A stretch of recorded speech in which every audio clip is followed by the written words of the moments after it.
किंवा स्थूल देहामध्ये सूक्ष्म शरीराचा प्रवेश होतो किंवा प्राणाचा प्रवेश होतो, त्याला आपण जन्म म्हणत असतो. आणि या स्थूल देहातून प्राणोत्क्रमण होणं, सूक्ष्म देहाने निघून जाणं, यालाच मृत्यू अवस्था असं म्हणतात. जोपर्यंत ब्रह्मज्ञान होत नाही तोपर्यंत जीवाचा सूक्ष्मदेह एकच असतो. सूक्ष्म देहामध्ये बदल होत नाही. प्रत्येक जन्मामध्ये बदल होतो आहे, तो फक्त स्थूल देहाचा. जसं सणवार आले की आपण जुने कपडे टाकून देतो आणि नूतन असणारे कपडे परिधान करतो, तसं कर्मानुसार प्रत्येक जीवात्मा प्रत्येक जन्मामध्ये एक नवीन देह धारण करतो आणि जीर्ण झालेला देह अगोदर टाकत असतो.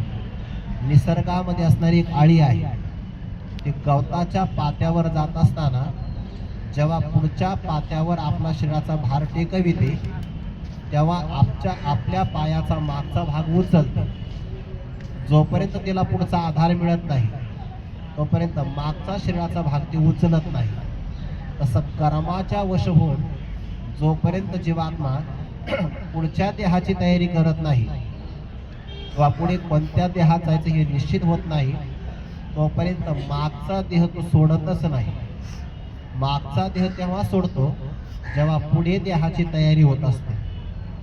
पुढच्या देहाची एकदा तयारी झाली की मागच्या देहाला तो जीर्ण वस्त्र सांडीजे, मग नूतन वेडीचे, तेसे देहांतराती स्वीकारीजे चैतन्यनाथी. चैतन्यनाथ म्हणजे जीवात्मा नवीन देहाला स्वीकारतो, असा हा भाग आहे. आणि या ईश्वरी सृष्टीचा विचार केला तर ईश्वराकडे जीवात्म्याला परिधान करण्याकरता मिळालेले शरीर जवळपास यांची संख्या 84 लाख प्रकारची. 84 लाख प्रकारचे देह आहेत आणि त्यातला सर्वोत्कृष्ट असणारा हा मानवी देह आहे. पण देह म्हणजे देहच आहे, त्या देहाला सोडावं लागतं. कर्मानुसार देह मिळतो आणि त्या व्यक्तीचं कर्म संपुष्टामध्ये आलं की तो देह सोडतो आणि पुढच्या प्रवासाला निघून जातो. हा नियम आहे. प्रभू रामचंद्रांनी लक्ष्मणजींना काही महत्त्वाचा उपदेश केला आहे. तो उपदेश करत असताना एका श्लोकामध्ये 4 महत्त्वाचे उपदेश केले आहे. भगवान म्हणतात, सर्वे क्षयांता निशयाः पतनांता हि समुच्छ्रयाः संयोगा विप्रयोगांता मरणांतम च जीवितम. 4 प्रकारचा उपदेश केला आहे. जो व्यक्ती संचय करतो, परिग्रह करतो, त्या संचयाचा कधी ना कधी नाश होण्यामध्ये शेवट ठरलेला आहे. अंत म्हणजे शेवट. संचय केला की संचयाचा परिग्रहाचा नाश ठरलेला आहे. दुसरा सिद्धांत सांगितला, पतनांताही समुच्छ्रयाः. एखादा व्यक्ती जसा वर चढतो की नाही, जितका वर जातो कालांतराने तो खाली येतच असतो. एखादा व्यक्ती पर्वतावर चढतो, कालांतराने खाली येतो. एखादा व्यक्ती विमानाने प्रवास करतो, कालांतराने तो खाली येतोच आहे. म्हणजे उंच भरारी मारली तर कधी ना कधी जमिनीवर तो येत असतो. संचय केला की त्याचा क्षय ठरलेला आहे. संचयाचा शेवट क्षयामध्ये आहे. उंच चढणाऱ्या व्यक्तीचा शेवट हा खाली उतरण्यामध्ये आहे. जो व्यक्ती जगतो आहे, मरणामध्ये त्याचा शेवट आहे. मरणांतम च जीवितम. आणि 4था सिद्धांत सांगितला, संयोगा विप्रयोगांताः. ज्यांचा संयोग झाला त्या संयोगाचा वियोगामध्ये अंत ठरलेला आहे. अशी जीवनाची 4 महत्त्वाची सूत्र प्रभू रामचंद्रांनी लक्ष्मणजींना प्रतिपादन केले आहे. म्हणून आध्यात्मिक दृष्टिकोनातूनही पाहिलं, कर्मशास्त्राच्या दृष्टिकोनातूनही पाहिलं आणि मृत्यूलोकाच्या नियमातून पाहिलं तर जन्म आणि मरण या गोष्टी टाळता येण्यासारख्या नाहीत. या अपरिहार्य आहे. जो जन्माला आला त्याला एक ना एक दिवस तरी या देहातून जावं लागतं. पण त्या मरणाला मात्र आपण मंगलकारक करू शकतो. आणि मंगलकारक करण्यासाठी भगवान परमात्म्याने ज्ञानीपुरुषाची काही लक्षणं 13व्या अध्यायामध्ये सांगितली. जन्म, मृत्यू, जरा, व्याधी, दुःख, दोषानुदर्शन. जो विचारी साधक असतो ना, तो आपलं मरण येण्याच्या अगोदरच सावध होतो. तरुणपणामध्ये सावध होत होतो. कालांतराने आपल्याला वार्धक्य अवस्था येणार आहे. अनेक प्रकारच्या व्याधी शरीरामध्ये संभवणार आहे. जोपर्यंत आपलं आरोग्य चांगलं आहे, जोपर्यंत तारुण्य आपल्या हातामध्ये आहे, तोपर्यंत तो मृत्यूवर विजय संपादन करतो. याकरिता तो अगोदर सावध होतो. कसा सावध होतो याकरिता ज्ञानोबाने उदाहरण देतात. ज्याप्रमाणे प्रवासी व्यक्ती उद्याचा मुक्काम घातापाताचा आहे हे जाणून अगोदरच्या दिवशी रात्री सावध होतो. पाहेचा पेना वाटवदा तव आजीची होई जे सावध. आजी म्हणजे आजच. उद्याचा मुक्काम हा धोक्याचा आहे हे जाणून तो आजच्या दिवशी अगोदरच्या रात्री सावध होऊन जातो. उद्या काही पण होऊ शकतं. तसा विचारी असणारा साधक उद्या मृत्यू होईल किंवा कल्पांताच्या प्रसंगाला मृत्यू येईल, तो मात्र अगोदर सावध होऊन जातो. हे ज्ञानी पुरुषाचं लक्षण आहे. कालांतराने आपल्याला वार्धक्य अवस्था येणार आहे. ऐशी दशा येईल पुढे तै मन होईल वेळे तव चिंतोनी ठेवी चोखडे आत्मज्ञान. अशी काहीतरी दशा अवस्था येणार आहे की तेव्हा आपलं मन वेड होऊन जाईल, विचार आपल्याला स्फुरणार नाही. यासाठी तो अगोदर सावध होतो. मृत्यू ही गोष्ट टाळता येण्यासारखी नाही. मृत्यू हा स्वीकारला पाहिजे. असं म्हणतात की गौतम बुद्धांच्या समोर एक असणारी स्त्री शोकाकुळ भावामध्ये प्रवचनाला आली आणि तिने सांगितलं, महाराज, आमच्या घरातला एक प्रिय व्यक्ती, माझा मुलगा प्रिय व्यक्ती मरण पावला. कृपया मला या दुःखातून तुम्ही निवारण करा. गौतम बुद्धांनी सांगितलं, काही हरकत नाही, तुला या दुःखातून मी निवृत्त करतो आहे. फक्त माझी एक अट आहे, मला मुठभर तांदूळ पाहिजे आहे. मुठभर तांदूळाच्या मोबदल्यामध्ये आपला प्रिय व्यक्ती जर आपल्याला परत मिळत असेल तर त्या स्त्रीने सांगितलं, मुठभर काय, मी किलो 2 किलो तांदूळ घेऊन येते.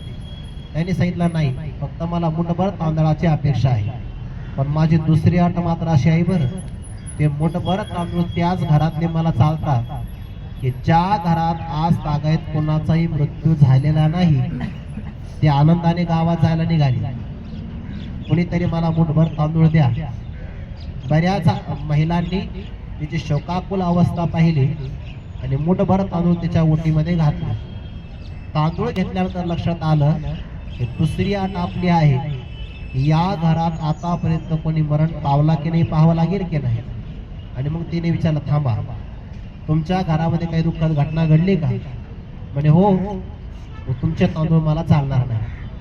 असं निरीक्षण करता करता सगळ्या गावात ती गेली. प्रत्येकाच्या घरी काही ना काहीतरी दिवसापूर्वी, वर्षापूर्वी, 10 वर्षापूर्वी एखादी काय व्यक्ती व्हायना मृत्यू लोकातल्या नियमानुसार मृत्यू अवस्थेला प्राप्त झालेलीच होती. गौतम बुद्धांनी त्यातून सांगून दिलं, मृत्यू अटळ आहे, मृत्यू हा टाळता येण्यासारखा नाही. मग आपल्या हातात काय आहे? मृत्यूला सुंदर करणं हे आपल्या हातात आहे. मृत्यू हा शेवटचा टप्पा आहे, पण तो शेवटचा क्षण जर सावधतेनं सुंदर करायचा असेल तर त्याला यावत आयुष्य साधना करावी लागते. 8व्या अध्यायामध्ये आलेले मृत्यूचे प्रसंग 4 प्रकारचे आहेत. या जगामध्ये 4 जणांना मरण प्राप्त होतं. या 4मध्ये एक ज्ञानी महात्मा आहे, भगवंताची भक्ती करणारा भक्त आहे, अष्टांग योगाची साधना करणारा एखादा योगी आहे, आणि या नंतरच्या 4थ्या प्रकरणामध्ये आपल्यासारखे सामान्य जीव आहे. या जीवामध्ये सगळ्यांना मृत्यू होतो. मृत्यू लोकाच्या नियमाच्या बाबतीमध्ये भक्त जरी असेल तरी देह टाकावाच लागतो. ज्ञानी महात्मा जरी असेल तरी देह सोडावा लागतो. कोणाकोणाचा मृत्यू कोणत्या कोणत्या प्रकारचा आहे या बाबतीचा जरी विचार केला तर प्रामुख्याने भगवंतांनी सांगितलं, अर्जुना, नियता अंतकरणी, ज्याने आपलं अंतकरण संयमित केलेलं आहे आणि प्रयाण काळाच्या क्षणामध्ये जर त्याने माझं स्मरण केलं, अंतकालेच मामेव, अंतकाळामध्ये म्हणजे प्रयाणाच्या प्रसंगाला, शास्त्रामध्ये आलेला किंवा पंचदशीमध्ये आलेला एक अंतकाळ वेगळा आहे. बरं, त्या अंतकाळाचा शब्द असा आला आहे द्वैताचा आणि अद्वैताचा विचार आणि परामर्श घेऊन द्वैताचा बाध करणं हा अंतकाळ सांगितला आहे. प्राणाचा वियोग होणं हाही अंतकाळ आहे. आणि या बाबतीमध्ये दोन प्रकारचा अंतकाळ आला. ज्ञानी पुरुषांनी जेव्हा आत्मज्ञान संपादन केलं, द्वैताचा नाश केला, अविद्या संपुष्टामध्ये आली, तेव्हा त्याच्या अविद्येचा अंतकाळ झालेला असतो. आणि तो अंतकाळ झाल्यानंतरही प्रारब्ध शिल्लक राहिलं तर ज्ञानी महात्मा जिवंत राहतात. याला जीवनमुक्त अवस्था म्हणतात. आणि त्या अवस्थेत तुकोबारायांचे उद्गार आहे, आपुले मरण पाहिले म्या डोळा, तो झाला सोळा अनुपम्य.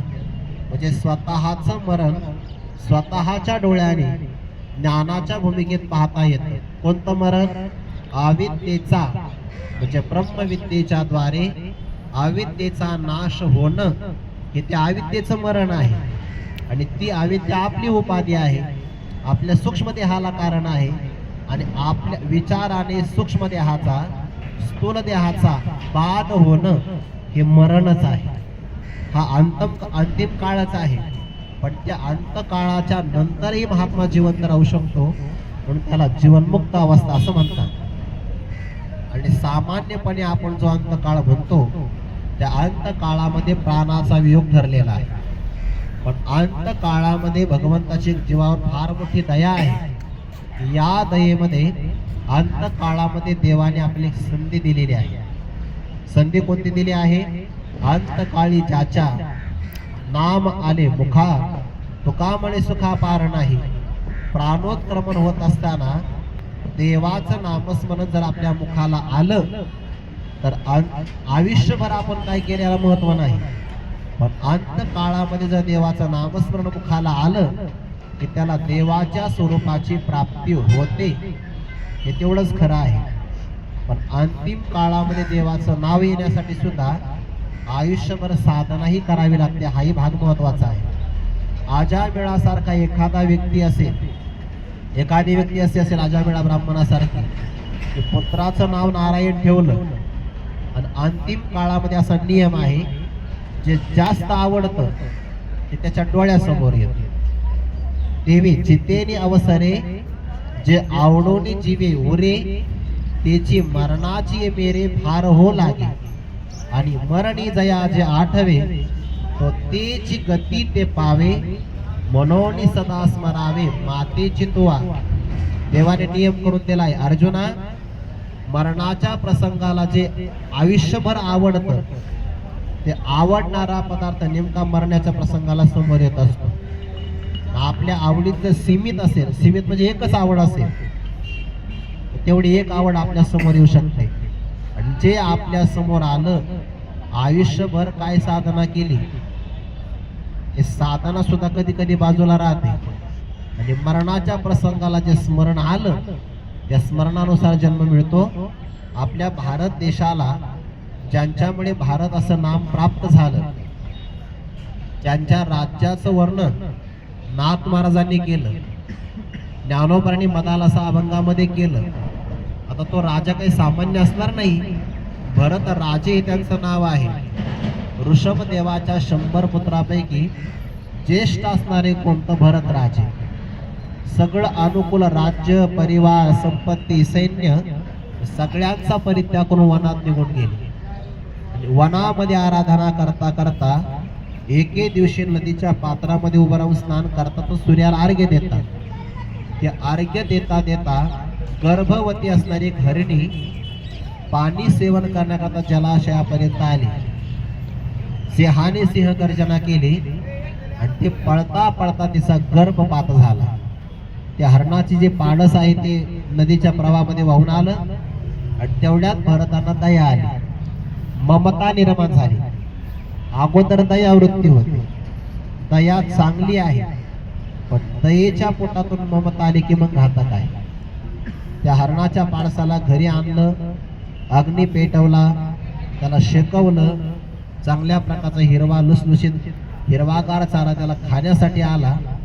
साधनेत जो वेळ जायला पाहिजे होता तो त्या हरणाच्या संगोपनामध्ये गेला. राज्याचा परित्याग करून आले होते.